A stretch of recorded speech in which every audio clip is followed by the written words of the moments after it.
There is a strange phenomenon happening in America.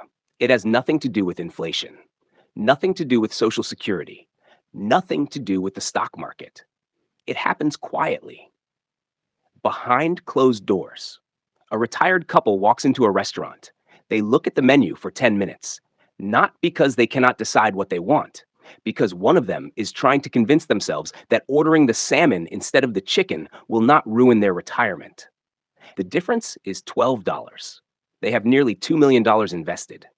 They order the chicken, not because they have to, because they cannot stop thinking like people who are still trying to survive. That is what this video is about. Not why retirees run out of money, why millions of retirees who already have enough are terrified of spending the money they spent 40 years saving.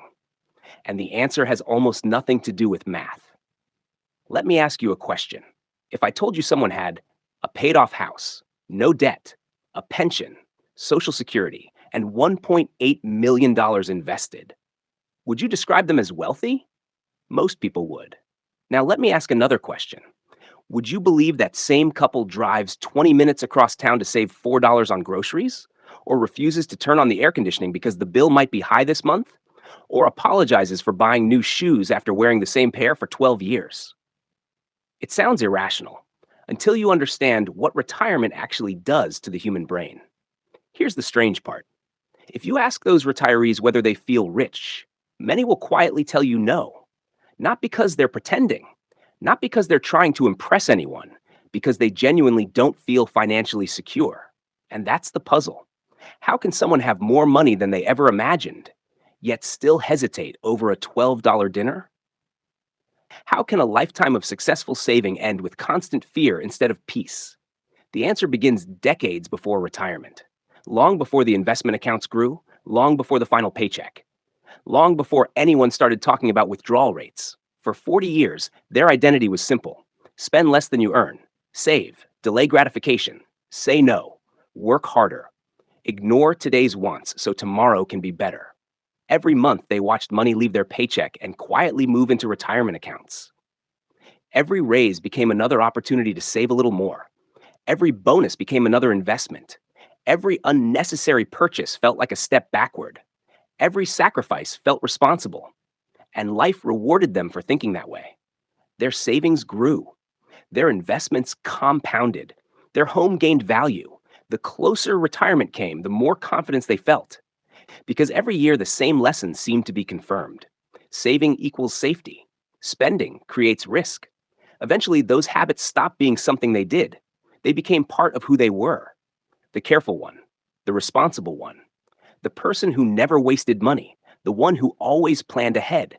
After repeating that mindset for 40 years, it no longer feels like a financial strategy. It feels like your personality. Then retirement arrives, and without much warning, the rules completely change. For the first time in decades, success means doing the exact opposite. Instead of saving, you have to spend. Instead of accumulating, you have to decumulate. Instead of celebrating a growing account balance, you have to accept that the balance may slowly decline over time. Logically, that makes perfect sense. After all, that money was always meant to support retirement. That's why it exists. But human beings don't live by logic alone. We live by habits, by emotions, by stories we've been telling ourselves for decades. Imagine teaching someone that touching a hot stove is dangerous every single day for 40 years. Then one morning you tell them, actually, this stove is perfectly safe now. Go ahead and put your hand on it. Even if they're told it's safe, part of them still hesitates. Not because the information is wrong, because the habit is stronger than the explanation. Retirement works the same way. Nobody spends 40 years avoiding withdrawals, then suddenly becomes comfortable watching money leave their accounts every month. That's not how the human brain works, because nobody ever taught them how to spend, only how to save. Think about how much time people spend preparing for retirement. They attend seminars, read books, meet with advisors, calculate investment returns, estimate healthcare costs, project inflation, debate the perfect retirement age. But almost nobody asks a much simpler question. What will it actually feel like to spend money you've spent your entire life protecting? That's the emotional side of retirement. And for many people, it's the part nobody prepared them for. Meet Richard. Richard isn't a real person. He's a composite of thousands of retirees. He worked hard, saved consistently, avoided debt, invested patiently. He did everything he was supposed to do. When retirement finally arrived, his financial planner showed him detailed projections. Even if Richard spent more on travel, even if he bought a newer car, even if he helped his grandchildren through college, the projections still suggested he would probably leave behind well over $1 million. Richard smiled, nodded, thanked his advisor, then went home and kept living exactly the way he always had. His coffee maker was more than 20 years old. It still worked, so replacing it felt unnecessary. His car was 15 years old. Every new sound made his family nervous. Richard wasn't. As long as it started each morning, why spend the money? His wife suggested taking the trip they had talked about for decades, Italy. Just once. They had postponed it while raising children, then postponed it again because of work, then postponed it because retirement was getting close. Now they finally had the time, and they certainly had the money. Richard opened the travel website, looked at the total cost, closed the laptop. Maybe next year. Next year became the year after that. Then another.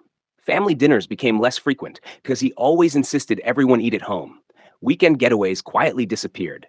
He skipped concerts, turned down golf trips with old coworkers, not because he couldn't afford them, because every purchase still felt like failure. Every dollar leaving the account felt permanent. Every withdrawal felt like making a mistake. Then, one afternoon, his daughter asked him a question he wasn't expecting. "Dad, what exactly are you saving it for?" Richard laughed, changed the subject.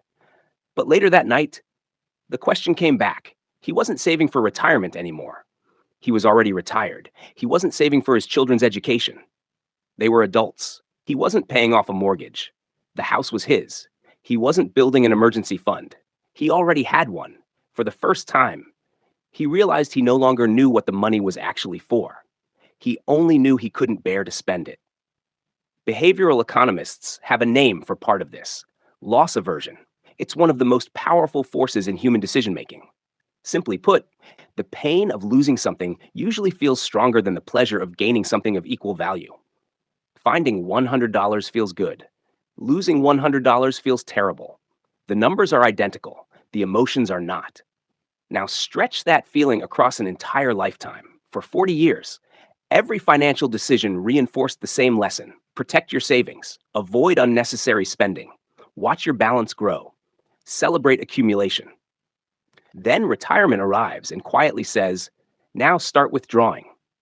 Your financial plan sees income, your brain sees loss.